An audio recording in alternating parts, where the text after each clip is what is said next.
कृषि, उद्योग और सरकारी नौकरियों के बाद अगर ये राज्य पर्यटन की ओर बढ़ेगा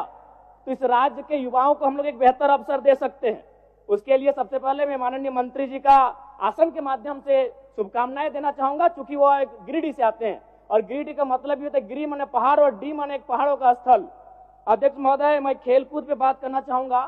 क्योंकि इसी झारखंड की धरती से भारत को ओलंपिक में सबसे पहला गोल्ड मेडल 1928 में दिलाने वाले शख्स का नाम था जयपाल सिंह मुंडा मारांग गोमके। यानी अगर हम लोग खेलकूद में तरासें, अभी रॉबिन मिन जी भी आईपीएल में मुंबई इंडियंस से खेल रहे हैं, तो अगर खेल में हम लोग फोकस करें और युवाओं को ऐसा लगे कि खेल में उनका करियर बन सकता है, तो संभावना है कि हमारे राज्य के युवा खेल को अपने करियर के रूप में संवारेंगे। लेकिन शर्त होगा और एक विषय अध्यक्ष महोदय, अन्य राज्यों में आप देखिएगा कि खिलाड़ियों को डीएसपी बनाया जाता है, खिलाड़ियों को एसआई बना दिया जाता है और हमारे यहाँ कांस्टेबल बनाया जाता है। इस पर सरकार को सोचने की आवश्यकता है। अध्यक्ष महोदय, मैं हल्का सा समय लूंगा